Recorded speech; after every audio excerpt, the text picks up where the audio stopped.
Bonsoir à tous et bienvenue à votre émission Wisdom Room Talk. Je suis ravie de vous retrouver dans la chambre de sagesse pour un thème que vous avez choisi cette fois.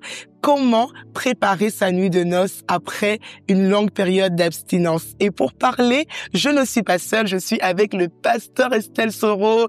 Bonsoir mon pasteur. Bonjour pasteur Aïda. Comment tu vas? Ça va bien et toi? On se retrouve à nouveau? Encore?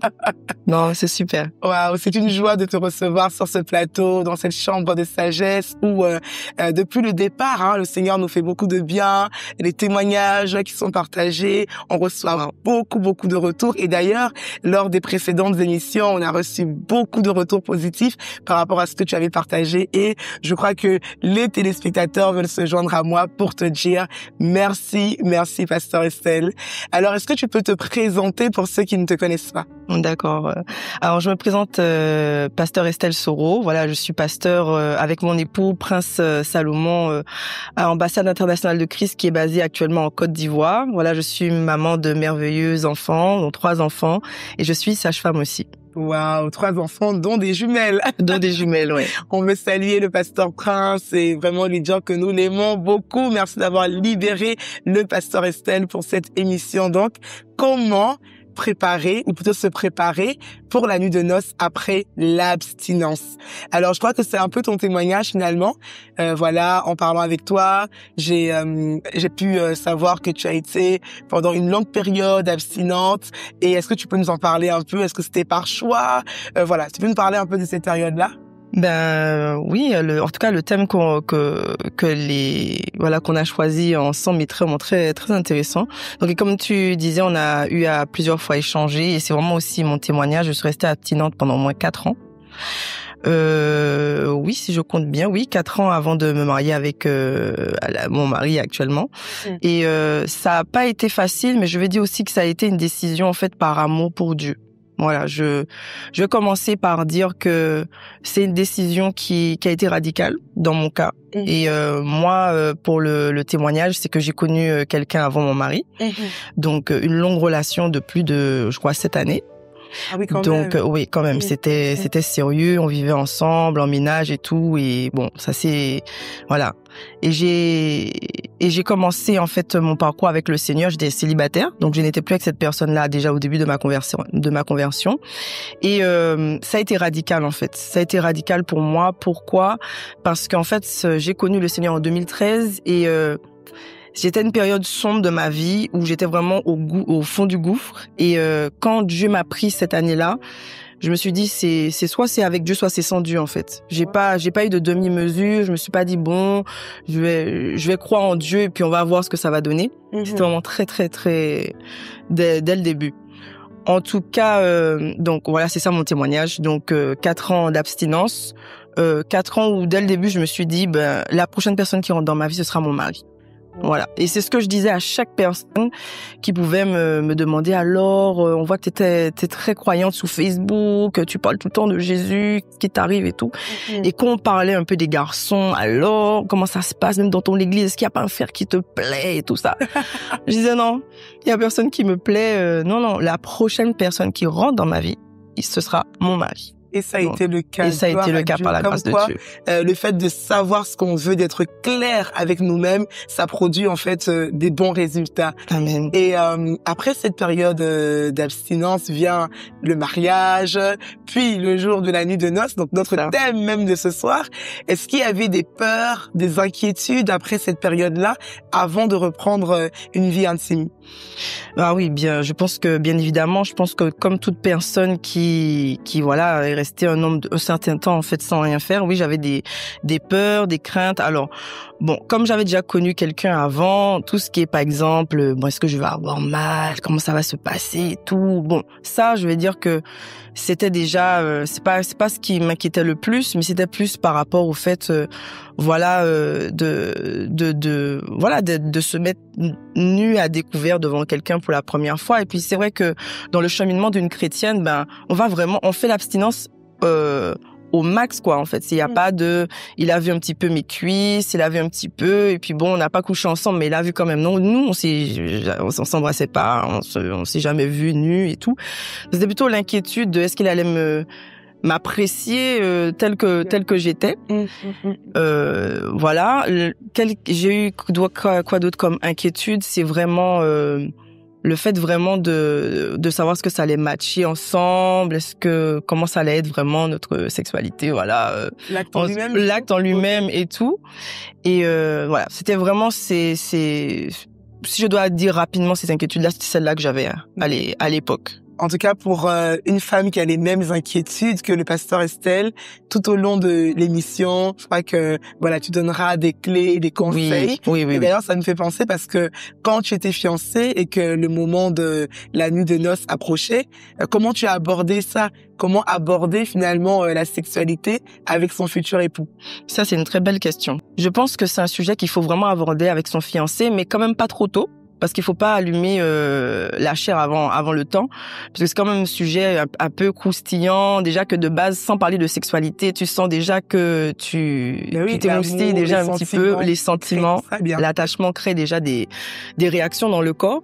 Donc je pense qu'un mois comme ça avant le jour J, bien sûr dans un lieu public, peut-être au resto, ou en tout cas faut pas être enfermé dans une pièce, faut pas être chez son fiancé. Non, faut vraiment. Ça risque de finir autrement. Ah ouais, non, ça risque de finir autrement.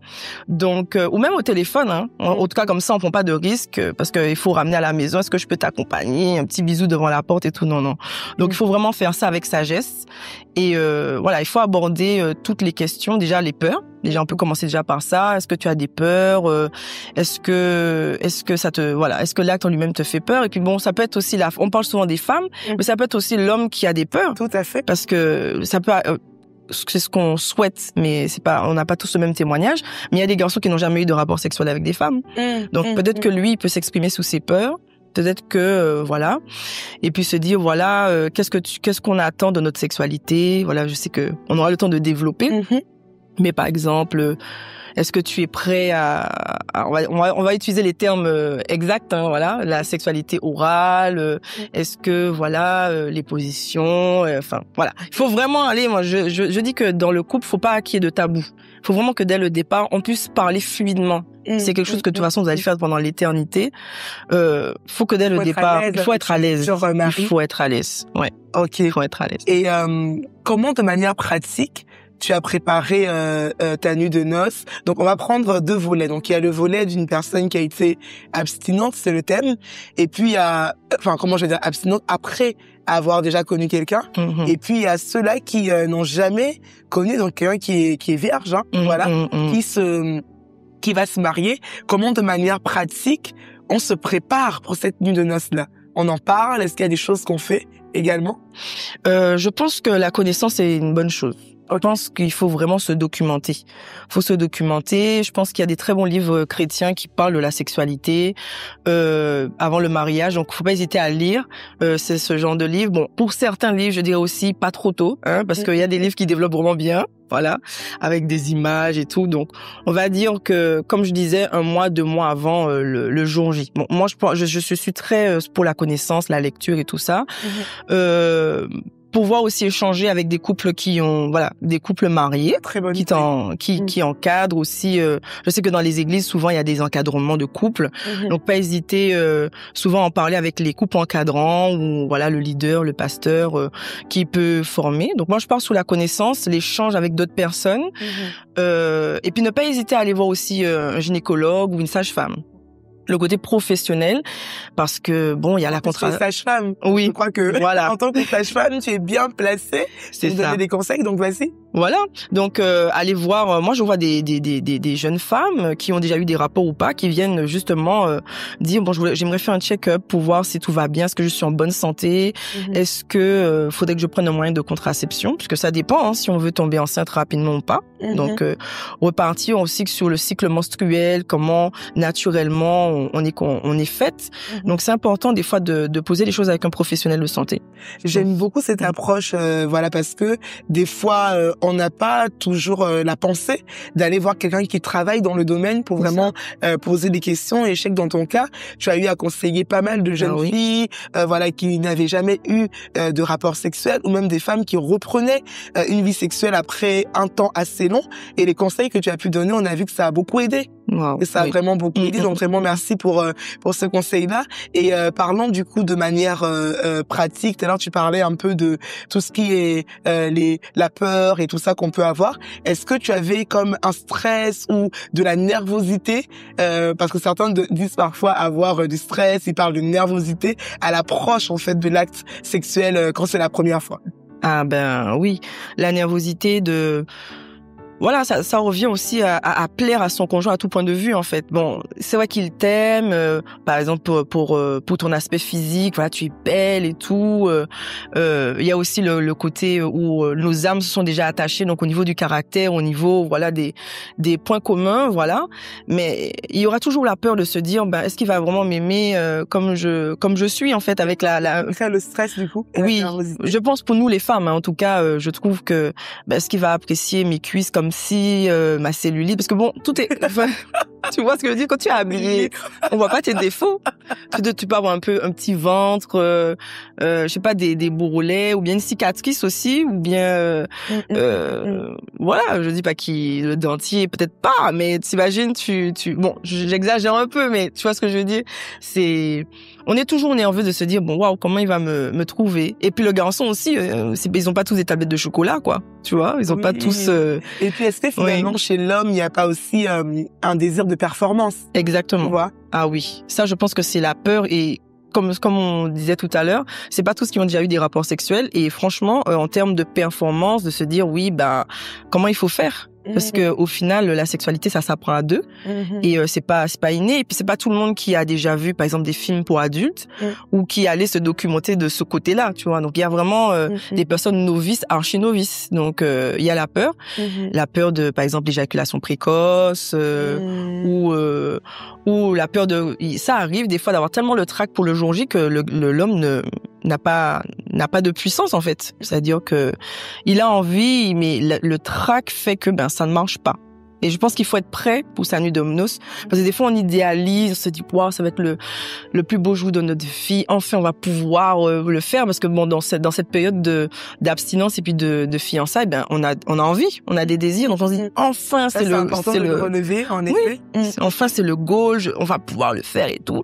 Et puis finalement, des fois, t'es tellement fatigué de la journée de mariage, je sais pas si tu te rappelles, mais des fois, entre la mairie, la bénédiction, le vin d'honneur, vous faites les photos dans le parc, ça ne finit pas et tout. Tu sais même plus qui est venu, qui est pas venu. Enfin, des fois même t'as pas d'appétit, tu manges même pas, tu es là, et puis finalement, quand vous arrivez à l'hôtel, tellement fatigué que en fait, moi je connais des couples qui ont consommé leur mariage le lendemain. Tranquillement en fait, pas forcément le soir même. J'en connais même qui l'ont fait parfois 2 semaines après. Bon, c'est pas forcément ce qu'on vous conseillerait, mais oui, je connais un couple où ils étaient tellement dépassés, la fatigue était tellement présente que 2 semaines après ils l'ont fait quoi. Donc c'est vraiment fort. Et tu parlais d'éjaculation précoce et tout ça.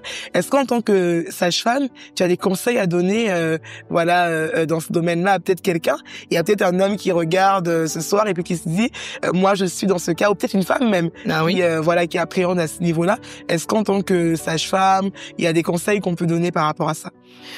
Donc déjà, le premier conseil que je peux donner, c'est de savoir que ça existe, hein, parce que je pense qu'il y a des hommes qui n'ont pas cette information, de se dire que il peut commencer l'acte, et comme je disais tout à l'heure, être impuissant, ou commencer l'acte et puis en fait ça part trop vite en fait. Donc il faut être au courant, il faut se dire que c'est quelque chose de normal, parce qu'en fait quand tu n'as pas d'activité sexuelle, déjà pendant longtemps, pour ceux qui ont déjà eu des rapports sexuels avec des femmes ou qui n'en ont jamais eu, c'est normal d'avoir une éjaculation précoce en fait. C'est normal, c'est le corps qui fonctionne comme ça, et puis à force de faire, le rapport dure plus longtemps et on est plus en confiance, et du coup ça se passe mieux. Mais je pense que j'ai pas fait de micro-trottoir pour interroger les hommes, mais je pense que beaucoup d'entre eux, peut-être qu'on essaie un de ces jours pour casser un peu le tabou là-dessus. Et aussi au niveau de la femme, faut la préparer. En fait, il faut que la femme soit prête, parce que faudrait pas au moment où le monsieur, ça arrive déjà que pour lui c'est pas facile, qu'elle aille faire des commentaires, non, mais moi aussi, j'ai pas. Donc non, faut savoir que tous les deux, c'est quelque chose qui peut arriver, et être dans le fait de comprendre l'autre, de se dire mais non, ça va aller, c'était bien, et puis de toute façon, On n'est pas pressé. On est là, on va réessayer et tout. Il faut vraiment que la femme soit vraiment dans un discours positif.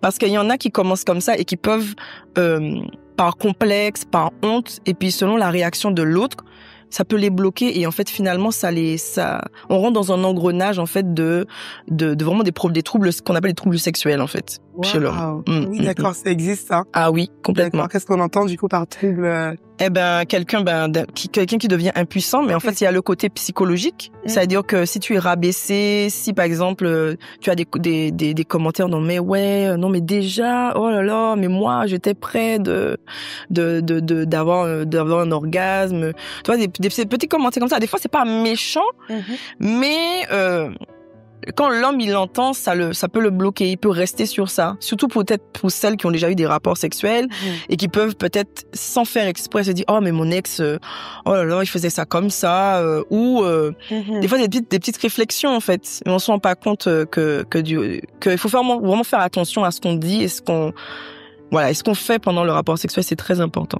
Et d'ailleurs, parlant de tout ce qui est éjaculation précoce, je me rappelle d'une maman qui conseillait à ses fils ou aux hommes, en fait, tout ce qui était les plantes naturelles, notamment le moringa ou par exemple des choses comme le gingembre. Je sais pas si ça marche ou pas. T'as déjà entendu parler ou pas? J'ai vaguement. Alors, je sais que oui, il y a certaines plantes qui sont des plantes un peu qui sont aphrodisiaques. C'est vrai. Le gingembre, le ginseng, oui, effectivement. Ça peut aider à tenir plus longtemps. Parce qu'en fait, ce que ça fait dans le corps, c'est que, en fait, la puissance de l'homme vient par un flux sanguin. D'accord. Donc, un flux sanguin, bon, déjà par ses pensées, etc., par le toucher. Mais ce qui lui fait, en fait, durer le plus longtemps, c'est le débit sanguin. Et justement, ces plantes-là, qu'est-ce que ça fait? Ça chauffe le sang et ça accélère le rythme cardiaque. Donc, en fait, quand tu bois ça, en fait, c'est comme si tu bois un truc qui te dope un peu en fait. Donc du coup, c'est ce qui fait que l'homme peut rester un peu plus longtemps. J'ai entendu aussi des astuces de mettre par exemple un préservatif, que en fait de ne pas être en contact direct avec sa femme. Des fois ça te fait moins sentir et du coup tu peux tenir plus longtemps. Donc il y en a qui peuvent mettre aussi des préservatifs masculins. Merci beaucoup, Pasteur Estelle, pour ces clés, ces conseils précieux qui, je crois, vont sauver la vie de beaucoup de couples ou aider même certaines personnes à bien préparer leur nuit de noces. Alors, comment on peut, comment je pourrais dire ça? Comment développer une bonne intimité avec son mari quand on n'a aucune expérience? Alors là, je pense que c'est une bonne question. J'aime cette question-là parce que, en fait, elle est simple. La sexualité, c'est un apprentissage. Je pense que de base, en fait, que ce soit dans le milieu chrétien ou ailleurs, les gens se disent que dès qu'ils vont se mettre en couple, ça va aller de soi, on va être épanoui direct, on va avoir des orgasmes à ne plus finir et tout ça. Et en fait, c'est une grosse illusion. Je crois que c'est la plus grosse illusion du siècle. Pour moi, c'est la plus grosse illusion. Pourquoi? Parce que sur le réseau, tu vois des couples qui disent oui, tu vois des choses. Dans les séries, tu vois des choses. Dans les films, tu vois des choses. En fait, depuis le jeune âge, tu es entouré, tu es bassiné par ça. Et en fait, quand tu rentres dans le couple, tu te rends compte que non, en fait, la première fois, c'est pas comme ça, ou la sexualité, c'est pas comme ça. Moi, je trouve que c'est la plus grande arnaque. Et c'est pour ça que, en fait, c'est un apprentissage. En fait, c'est à deux qu'on apprend la sexualité, c'est à deux.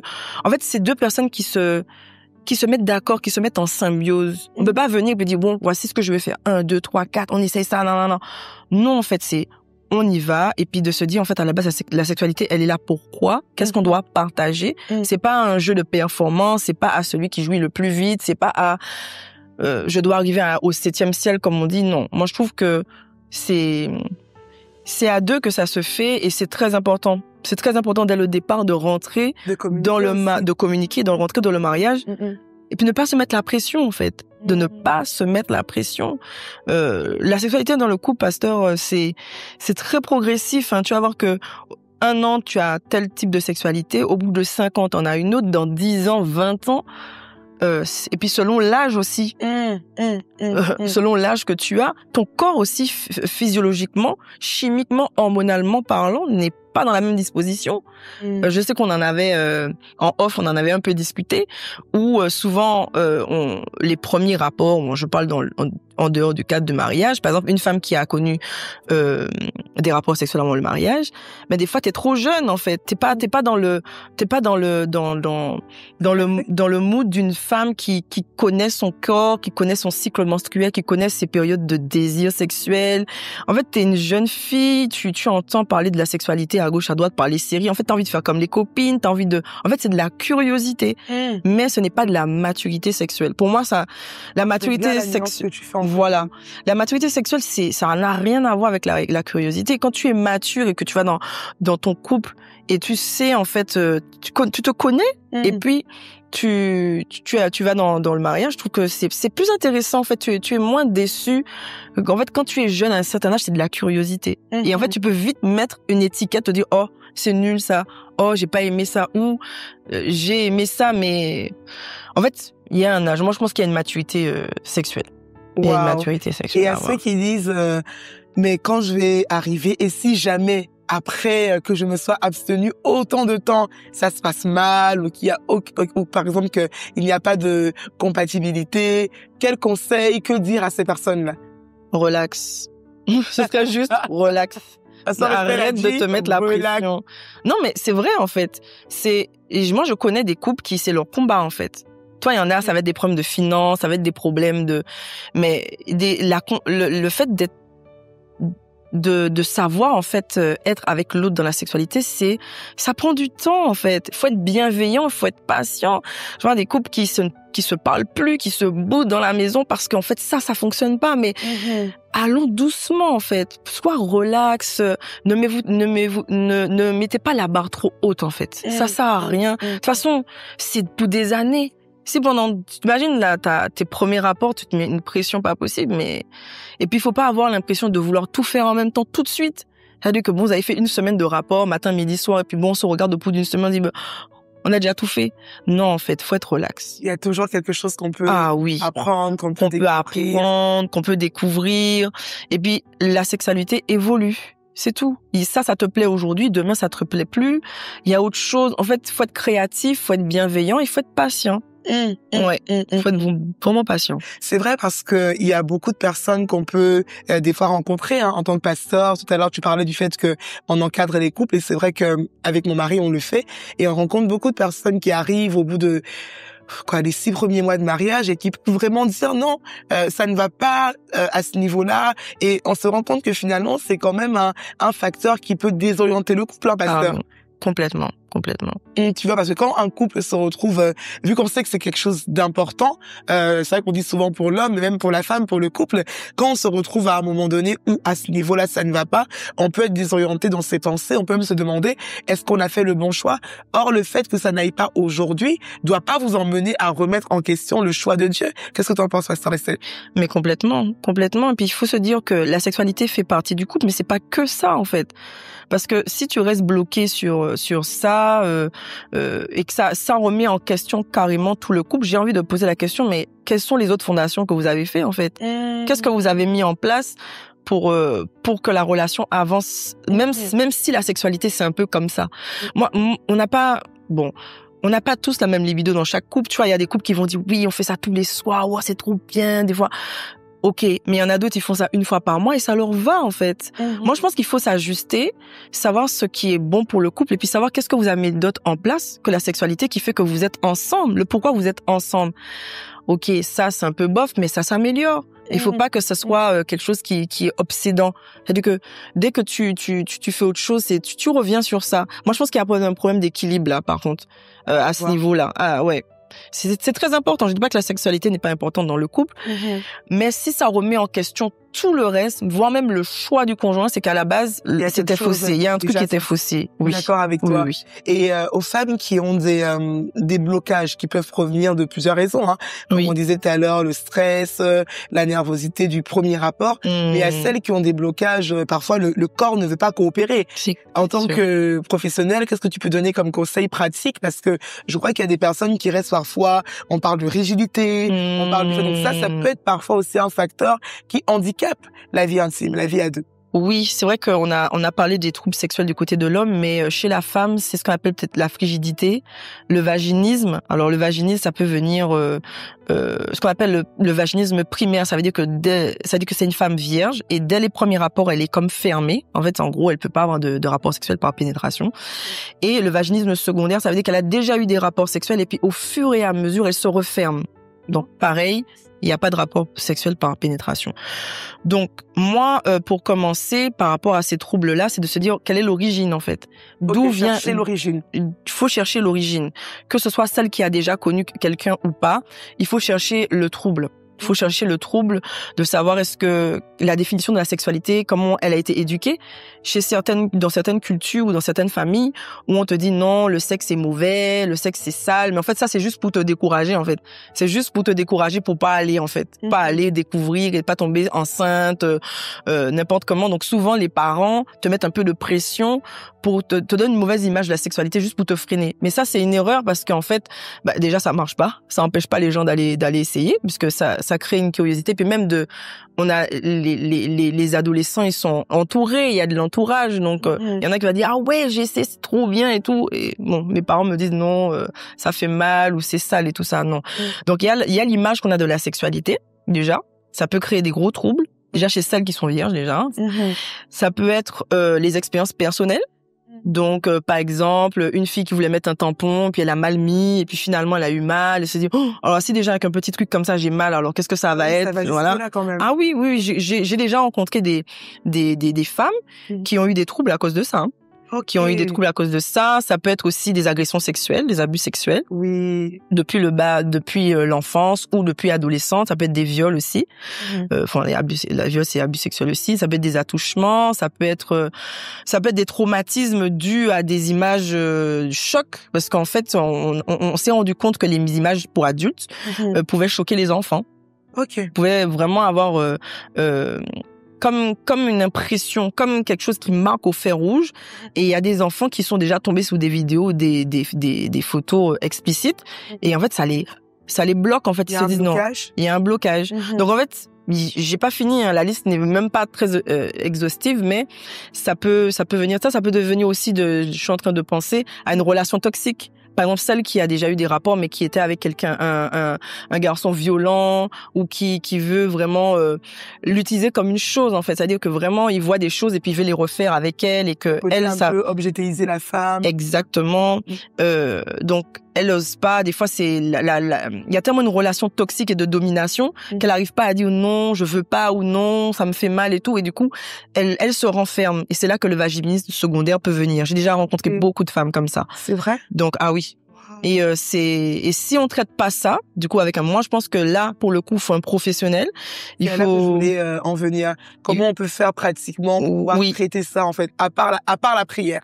À part bien sûr, à part la prière et le fait que Dieu peut nous restaurer, je pense que Dieu aussi donne des personnes, des personnes qui sont compétentes, qui sont spécialisées, donc les sexologues. Donc ça peut être un médecin qui se spécialise en sexologie ou une sage-femme ou un médecin traitant qui se spécialise et voilà, il y a des consultations, on pose des choses, ça peut être un psychologue aussi parce que des fois on travaille ensemble en fait, on travaille en réseau. Donc il y a souvent quelqu'un pour le côté médical, le côté psychologique, l'accompagnement. Donc faut vraiment pas hésiter. Faut vraiment pas hésiter à toquer à la porte. Moi, je pense que c'est important. Tu sais, pasteur, pendant que tu étais en train de parler, je me suis rappelé d'une jeune femme que j'ai eu à encadrer et elle avait été abusée sexuellement, donc tout ce qui est viol et tout. Et je me rappelle que au moment de se marier, elle s'est mariée et puis elle avait déjà peur avant d'entrer. On a eu des conseils à donner. Et puis elle m'a appelé un jour, elle m'a dit, en fait, j'y arrive pas. Je suis toujours bloquée, il y a toujours des blocages. Et effectivement, je lui ai conseillé parce qu'on avait prié, on avait vraiment déclaré la parole et tout, mais il y avait toujours ce problème qui persistait. Alors, je lui ai vraiment conseillé, comme tu as dit, d'aller vraiment voir des sexologues, enfin un sexologue, de vraiment faire, d'aller faire un rendez-vous. Et quand elle allait faire ce rendez-vous, vraiment, elle a vraiment reçu des conseils qui l'ont aidée. Et je veux attirer l'attention parce que des fois, on a du mal avec tout ce qui est, voilà, il faut aller voir quelqu'un qui travaille dans la santé, non, c'est se mettre à nu, et puis ils sont pas forcément chrétiens, quels conseils ils vont nous donner? C'est pas tous les conseils que vont nous donner les médecins qui sont mauvais en fait. Et ça, en tant que sage-femme, j'aimerais que tu en parles. Faut quand même encourager les gens, parce que des fois on a un blocage, surtout pour nous qui sommes dans la foi. Parfois on a du mal à allier les deux, et je pense que c'est un point où on peut quand même encourager. Ah oui, il faut de l'équilibre en fait. C'est vrai que Dieu, en fait, croire en Dieu ne met pas à part les hommes. De toute façon, on est des êtres humains, on vit sur terre. J'aime bien ça. Croire en Dieu ne met pas à part les hommes. Ah ouais, ça, j'ai vraiment compris en fait que la médecine est une bénédiction. Pour moi, c'est une bénédiction. Amen. Parce que en fait, moi par exemple, j'ai donné ma vie à Jésus à 21 ans, mais s'il y avait pas de médecin pour me donner des médicaments ou même des chirurgiens, t'as besoin d'être opéré, tu fais comment en fait? Donc pour moi, c'est une miséricorde, c'est une grâce que en fait on a des plans B. C'est-à-dire que OK, Dieu peut te guérir, Dieu veut te restaurer, mais s'il a envie de passer par un être humain pour te donner un comprimé, t'opérer ou quoi, la finalité, c'est le résultat. La guérison, elle est là, Dieu choisit comment il fait. Et moi, je pense que la méthode de Dieu. La méthode de Dieu. Et des fois, c'est pas notre méthode. Des fois, ça nous vexe. Des fois, on veut absolument que Dieu fasse un miracle. Mais en fait, j'ai compris, en fait, avec plus ça avance dans ma vie chrétienne, j'ai compris, en fait, que pourquoi tu veux que Dieu fasse un miracle là où il y a déjà une solution naturelle, en fait. C'est ça. Pourquoi, en fait? Et j'aime tellement ce que tu es en train de dire, parce que on doit être à l'aise avec les méthodes de Dieu. Et d'ailleurs, on le voit dans la parole, Pasteur Estelle. Dieu a diverses manières d'opérer. Lorsqu'il veut guérir à un aveugle, il pourra dire, voilà, il pourra cracher, voilà, et puis il fait quelque chose, là, il fait une patte, il met sur les yeux, et puis la personne est guérie. À un autre, il dit, va, ta foi t'a sauvé. À un autre, il dit, fais, tu vois, donc en fait, il a vraiment diverses manières d'opérer. Et on doit être à l'aise avec le fait que Dieu peut choisir un homme pour nous emmener là où on veut aller. Donc ça, c'est pour dire à quelqu'un, tu dois aller voir peut-être un encadreur spirituel, mais tu peux aussi aller voir un professionnel de santé qui va te donner des conseils. Il a une formation médicale. Maintenant, si ce qu'on te demande de faire, par contre, n'est pas en relation, ou bien n'est pas, comment dire, ne cadre pas, voilà, ne cadre pas avec tes convictions de foi, là, tu dis non, parce qu'il n'est pas question d'aller maintenant bafouer ses valeurs, ou bien si on te dit, pour être bien dans ta vie intime, tu dois commencer à tester ici et là, et que tu sais que c'est pas quelque chose de bien, tu vas pas aller dedans. Mais par contre, il faut accepter de faire ce que Dieu nous demande de faire, et parfois d'aller voir les personnes que Dieu aussi a prévues pour que nous puissions aller de l'avant. Donc c'est vraiment ça, Pasteur Estelle, vraiment merci beaucoup pour ce témoignage, se préparer pour la nuit de noces après une période d'abstinence. Je crois que quelqu'un est béni, que quelqu'un reçoit quelque chose qui va l'aider. Il y a des fois des questions qu'on n'ose pas trop poser, et dans la chambre de sagesse, on se dit bon, on va y aller, on va quand même toucher voilà, à certaines thématiques. Donc Pasteur Estelle, merci beaucoup, et nous allons maintenant sans plus tarder passer à la rubrique Ask.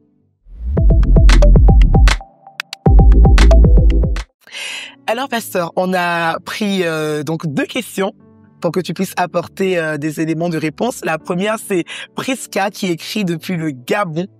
Et elle a dit, je suis fiancée et je me marie prochainement. J'ai encore du mal à accepter totalement mon corps et redoute le moment où mon mari me verra nue. J'ai peur qu'il ne me trouve pas à son goût. Comment gérer le stress de cet instant?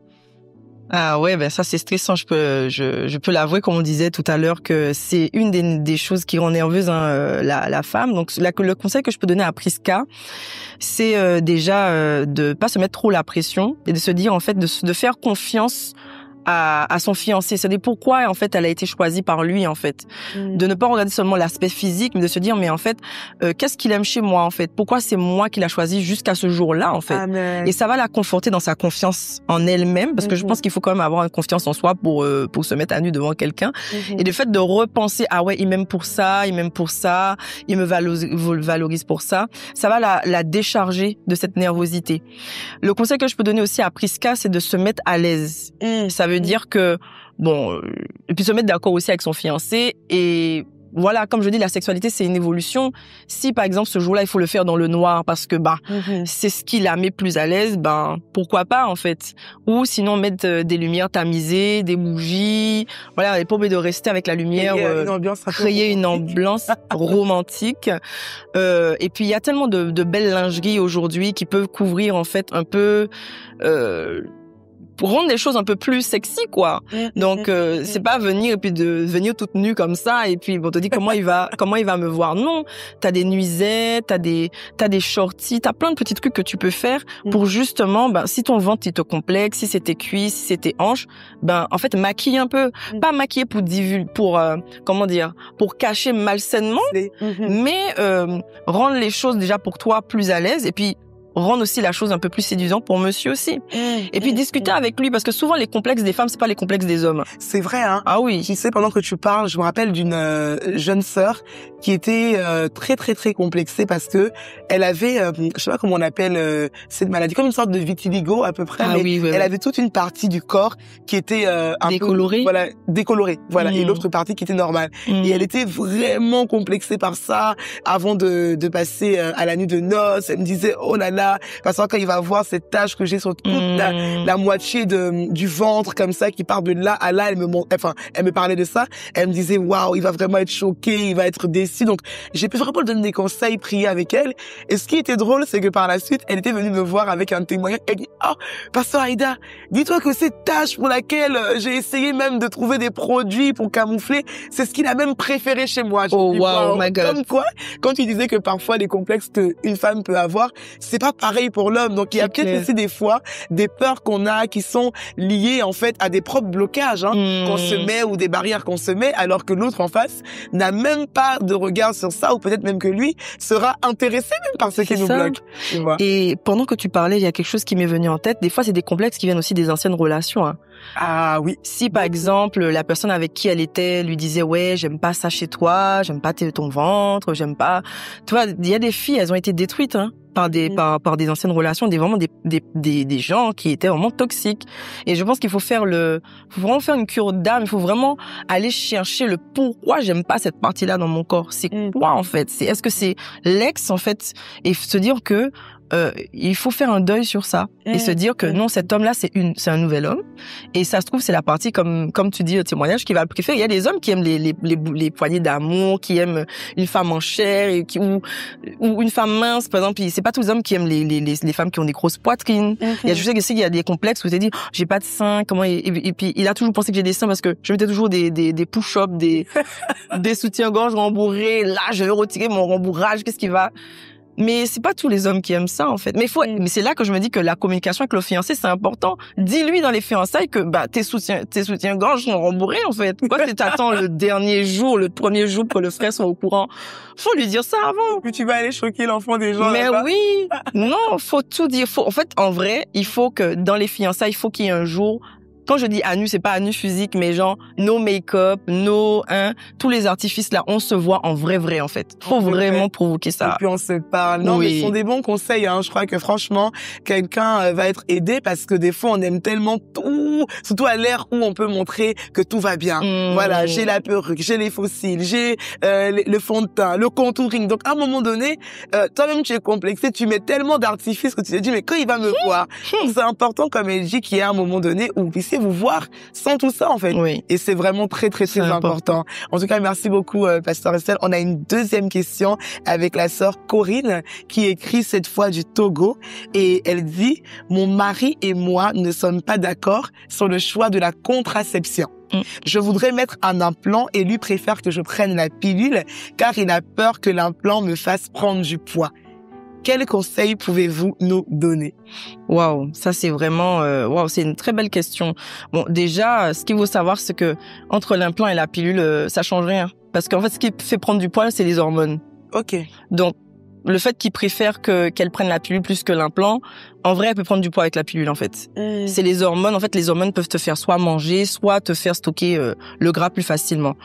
Donc, et puis de toute façon, tu peux tester au départ la pilule et puis après tester l'implant en fait. Rien n'empêche l'autre en fait. Je pense que des fois les hommes ils ont des peurs par manque de connaissances. Ah oui. Là c'est l'exemple de l'implant, mais il y en a d'autres qui ont peur, par exemple, je sais pas, de d'autres moyens de contraception comme les dispositifs intra-utérins ou d'autres. Et c'est un manque de connaissances. Et moi je dis venez en consultation de couple. voir la sage-femme, le gynéco. Souvent, je vois les femmes et je me dis, mais si vous en avez discuté avec votre mari, il peut venir. Moi, il y a pas de souci. Il faut qu'il vienne. Tu reçois les couples comme ça? Je reçois les couples. Également. Oui, et du coup, il y en a qui ont peur, il y en a qui se disent oui, mais elle va grossir. Et puis il y a des consultations de suivi. C'est-à-dire que quand on donne une contraception à une femme, on la laisse pas partir pendant 1 an, 2 ans, et puis elle grossit, et puis à la personne, on leur dit au bout de tant de kilos, revenez nous voir. Si vous voyez que vous changez de taille de pantalon en 1 mois, revenez nous voir. En fait, ça vient pas comme un accompagnement. Oui, il y a un accompagnement, et puis la prise de poids est progressive. Donc à un moment donné, on peut couper on peut couper entre guillemets l'hémorragie avant on coupe le truc pour se dire bon ben finalement ça vous va pas trop, faut qu'on parte sur une autre contraception. Mais il faut pouvoir lui expliquer ça pour qu'elle puisse expliquer à son mari, mais des fois il faut que le mari vienne avec elle pour discuter. Oui. Les conseils. Alors vraiment, donc, cher couple, chers futurs mariés, pensez à prendre un rendez-vous avec une sage-femme ou avec un gynécologue pour aller faire le point afin de pouvoir recevoir les bonnes clés et les bons conseils. Pasteur Estelle, je crois qu'on va se retrouver une autre fois pour parler des moyens de contraception. Wow. Parce que je sais que tu as vraiment beaucoup de connaissances dessus, comme c'est ton domaine. Tu as même eu à conseiller beaucoup de gens et à aider beaucoup à trouver le moyen qu'il leur fallait. Et ça, je crois que c'est quelque chose qui bénira également nos téléspectateurs. Merci beaucoup, pasteur, pour ce temps passé ensemble sur ce plateau. C'est toujours une joie pour moi de te recevoir, d'écouter encore ta sagesse, de vraiment t'entendre bénir des vies et sauver des femmes ou même des couples, en fait. Et j'aimerais qu'on puisse, pour terminer, prier, pasteur, si tu es d'accord, pour toutes les personnes qui se préparent à entrer dans le mariage prochainement, à reprendre une vie intime avec leur conjoint et qui ont des peurs, qui ont des doutes, qui ont des appréhensions, qui ont des blocages. Pasteur, j'aimerais que tu élèves ta voix et que tu pries pour toutes ces personnes-là afin vraiment qu'elles soient rassurées en ce moment. Merci beaucoup, pasteur Aïda. Merci, Seigneur. Nous prions ensemble pour toutes les personnes qui nous regardent aujourd'hui, présentement, que ce soit une femme ou un homme qui prépare, en fait, sa nuit de noces, le jour, en fait, qui lie, en fait, un homme et une femme pour le jour de leur mariage. Seigneur, je prie pour que la paix, pour que l'assurance rentre dans les cœurs au travers de cette émission. Que toute forme d'inquiétude, toute forme de peur trouve la solution, Seigneur, au nom de Jésus. Que l'écoute vraiment de la guérison du cœur rentre dans les cœurs. Merci Seigneur, au Dieu de gloire, pour toutes les personnes qui ont subi des traumatismes, qui ont vécu des chocs émotionnels, même physiques, tous des abus quelconques. Seigneur, qu'elles puissent être guéries, Seigneur, au nom de Jésus. Seigneur, je prie également pour l'ingéniosité, la créativité et surtout la patience et la bienveillance que ces personnes doivent avoir dans leur couple, dans leur sexualité, et savoir que c'est toi qui as fait c'est toi qui as créé la sexualité dans le cas du mariage, et c'est une bénédiction. Et nous croyons qu'au travers de cette émission, quelqu'un sera rassuré, quelqu'un sera béni, quelqu'un sera vraiment en paix par rapport à cette chose que toi tu as donnée à l'être humain au nom de Jésus. Ça là-bas. Merci Seigneur. Je vais prier pour toute personne qui a des blocages par rapport à un viol, par rapport à un abus, par rapport à toute forme de traumatisme. Seigneur, merci. Tu es le Dieu qui guérit. Merci. Là où parfois nous ne pouvons pas aller, toi, Saint-Esprit, tu peux aller et faire un nettoyage. Il y a quelqu'un qui est en train d'écouter ce programme et qui a encore des souvenirs douloureux par rapport à un abus. Il y a peut-être cet oncle qui a abusé de toi. Il y a peut-être ce patron, cet ami à qui tu avais fait confiance qui a abusé de toi. J'aimerais prier en ce moment pour que le Seigneur puisse restaurer ton cœur, que la peur des hommes soit vraiment éradiquée de ta vie, que tu puisses te dire que toute histoire ne finira pas de la même façon, que tu puisses être libéré de la peur de te dire, est-ce que cet homme avec qui je suis présentement abusera de moi un jour? Non, la faveur de Dieu, la grâce de Dieu est suffisante. Le Seigneur emmène vers toi quelqu'un de bien. Fais confiance à Dieu, à ce Dieu qui a des projets de paix pour ta vie. Laisse-le te guider avec sa sagesse, son amour. Il est un Dieu bon. Il n'est pas un Dieu qui permettra que tu tombes à nouveau sur un gourou. Tu as besoin de laisser Dieu entrer véritablement dans ton cœur, faire un nettoyage complet afin qu'on ne se souvienne souviennes même plus de tout ce que tu as vécu, afin que tu puisses tout t'oublier, ou juste s'il y a lieu d'en parler, ce soit à cause du témoignage qu'il y a derrière. Père éternel, merci. Il y a des personnes que tu es en train de consoler en ce moment. Il y a des personnes qui te disent merci parce que cette émission arrive à temps pour venir me restaurer, me guérir, me relever, me donner une direction, me dire que oui, je pourrais avoir un mariage épanoui, un début de sexualité épanoui. Oui, je le déclare dans le nom puissant de Jésus que ce sera le cas pour toi au nom de Jésus. Amen. Merci pour les hommes également qui acceptent humblement toutes les connaissances qui ont été apportées ce soir par le pasteur Estelle et qui acceptent de se remettre en question eux aussi et de se laisser former. Père, merci pour ta parole qui fait son travail en ce moment dans les vies. Au nom puissant de Jésus, nous avons prié. Amen, amen, amen, amen. Pasteur Estelle, merci encore pour tout. Et je crois que on peut encourager quelqu'un avec un mot de fin. Si tu as un mot que tu aimerais dire encore par rapport à ce thème, c'est le moment de parler à nos téléspectateurs. En tout cas, vraiment merci beaucoup, Pasteur Aïda. C'était vraiment un moment bénissant. Si j'ai un dernier mot pour cette émission, ce serait de faire confiance à Dieu. Voilà, de faire confiance à Dieu pour sa future sexualité, pour cette période d'abstinence, cette période où voilà, où on a tenu bon par fidélité, par amour pour Dieu. Et Dieu sait honorer l'obéissance, Dieu sait honorer les sacrifices, Dieu sait honorer le fait de se mettre à part. Et forcément, il y aura une grande bénédiction. Vous serez bénis, vous allez avoir un couple épanoui. Mais n'oubliez pas, faut être bienveillant, patient et on construit ensemble dans le couple. Amen. On construit ensemble dans le couple. C'est vraiment avec cette phrase forte que je vais vous laisser aller réfléchir, aller méditer, aller prier ensemble. Prier chacun de son côté, l'un pour l'autre, afin que tout se passe pour le mieux. Que Dieu vous bénisse et je vous dis à très bientôt. Bye bye.